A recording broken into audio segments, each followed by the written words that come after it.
voting Slav TV. During the course of the last week or so, the American mainstream media has really been working in overdrive in an attempt to create division and tension amongst the people. Between the controversy surrounding the images of the black looters during the hurricane, to PewDiePie dropping the N-word during a live gaming stream, the media has really been proactive in exploiting racial baiting wherever it sees the slightest opportunity to do so. While this isn't necessarily anything new, it comes as no surprise that the media would enforce such tactics in order to create even greater polarization and division during times of relative instability. Perhaps the most blatant example of this racial baiting is the new viral rap video titled "Look at Me" by some guy called XXX Temptation. In this video, we're shown scenes of black students brutally beating their white professor and the lynching of a white child in front of a passive black audience that appears to be taking photos of the entire spectacle. Naturally, one would expect that YouTube would enforce its community guidelines against hateful material in this scenario, but instead they've gone ahead and placed this viral video in their top trending list. So much for fairly enforcing your community guidelines, YouTube.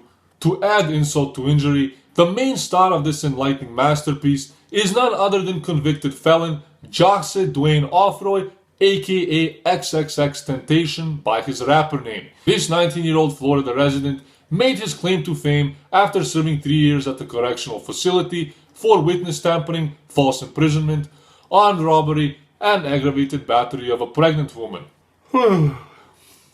In fact, if you look this guy up online, I guarantee you'll have trouble finding any photos of him that aren't mugshots. What's even funnier is that the production company, The Main Idea, which produced this video, has a mission statement which claims that the company works with forward-thinking artists and brands. By their logic, the lynching of a white child on stage is forward-thinking and progressive, and is something that should be viewed by millions and millions of young impressionable minds. But I guess these double standards are okay, because a white child being lynched isn't racist at all, since reverse racism doesn't even exist according to most social justice warriors. 3.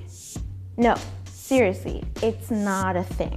What's even funnier is that these double standards have become the norm for most radical leftists in the entertainment industry, and sadly they see nothing wrong with producing the very kind of content that they so harshly condemn. I mean, can you just imagine the reaction if this same rap video was made depicting the lynching of a black child in front of a white audience? Oh, hell no! Well, it's no secret that the music industry, and specifically the rap industry, have relied on generating profit through controversy and the glorification of crime.